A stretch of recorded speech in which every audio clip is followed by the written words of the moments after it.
Hello, Yva here with Yva Lovée Arts, and today I'll be reviewing two Fude brush pens that I ordered from Amazon.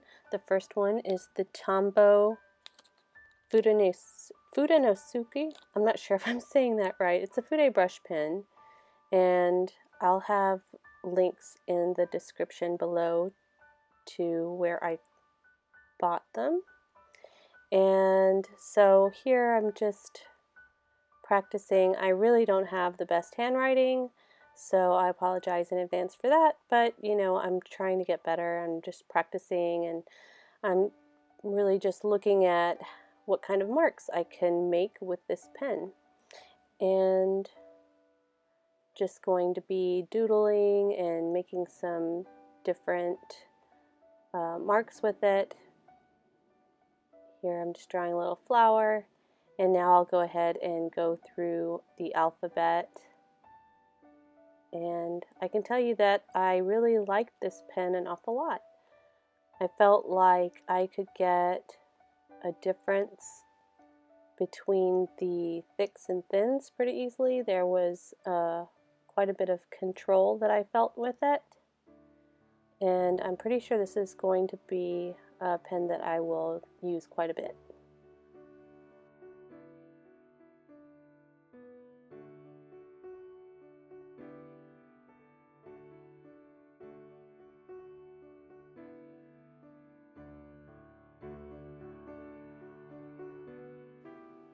And here I'm just doodling with it, trying to play and get a good feel for it, really, and what it can do.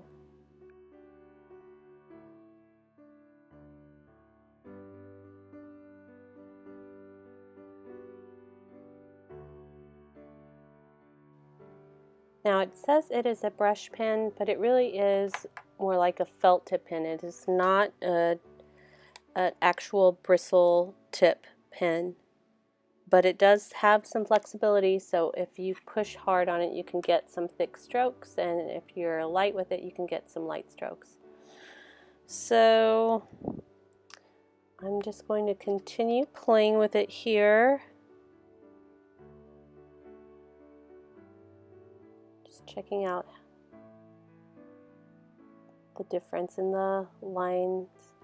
I'm just really light with it, and I found that compared to the Kuretake Fude Brush Pen, which I'll be playing with next, this one I can get finer lines and it just seems like I have more control. And now I'm moving on to the Kuretake Fude Brush. And this one, let's see if I can pronounce it, Fudegokochi. And I'll have the links to these pens in the description below if you're interested in checking them out. I found them on Amazon.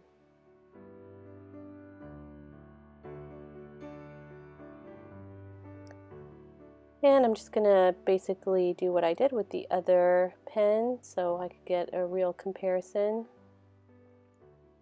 And this one is a softer tip, so I did find it a little bit more difficult to control, which I'm sure I could get better with practice, and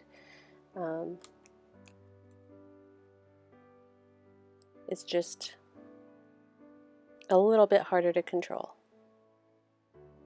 Still fun to play with though.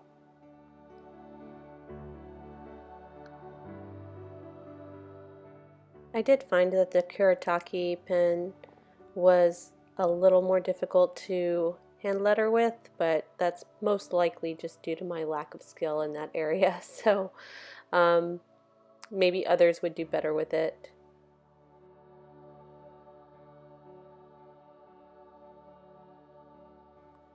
And this really is just nonsense, but this is what I love to do. I love getting some new pens and new art supplies and just playing with them and just seeing the different marks that I can make with them.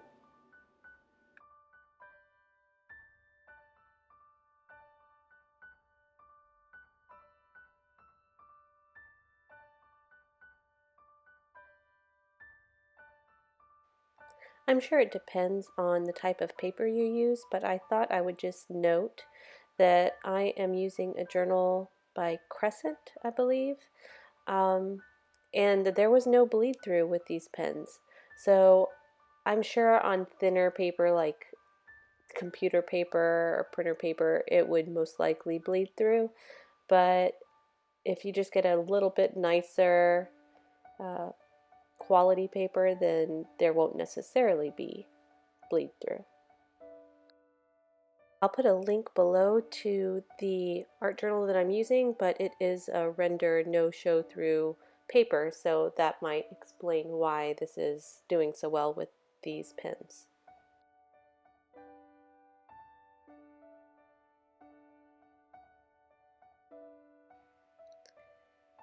In here I am just going to jot down a couple of notes, and I noted that with the Tombow I was able to get some finer lines, and with the Kuretake I found it to be more loose.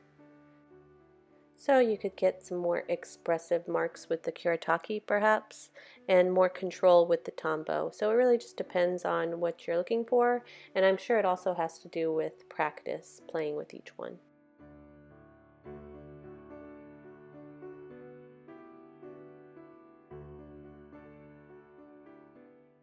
And once I'm done filling up the page with these marks, I'm going to do a few tests with some various media to see if the ink will smear with these pens.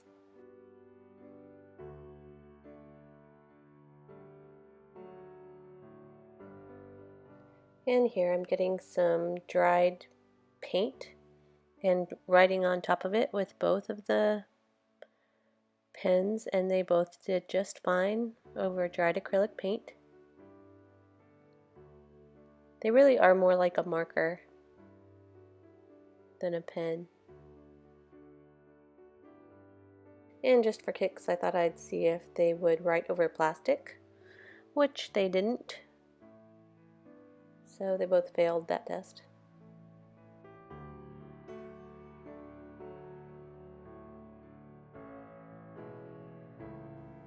Now I'm taking a water brush and I'm going over both of the pen marks to see if they would run, and I was surprised that really neither one of them did.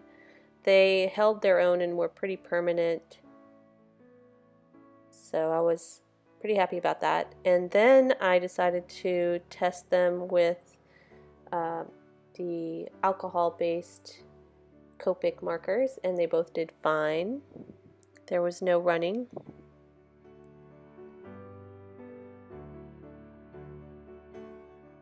And then I decided to try the India ink in the Pitt Artist Big Brush pens, and they also did just fine with that. And here I was just trying out an Inktense pencil, and we'll activate it with some water, and the pens held their lines just fine.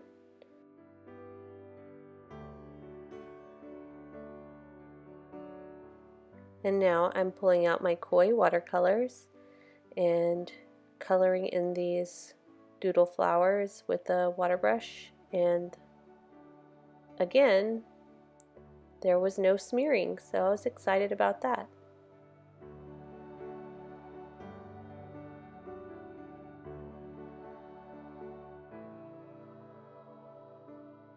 So I'm just going to finish coloring up these flowers, and then I will be done with my play for the day. And I just would like to say that I was thoroughly impressed with both of them, and I would recommend them both.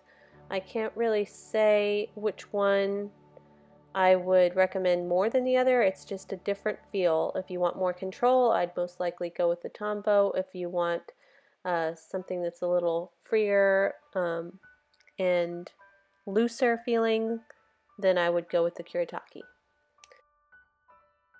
I believe they were both about the same price point, so I hope you enjoyed this video and that it was helpful to you in some way if you're interested in finding out more about the Fude brush pens.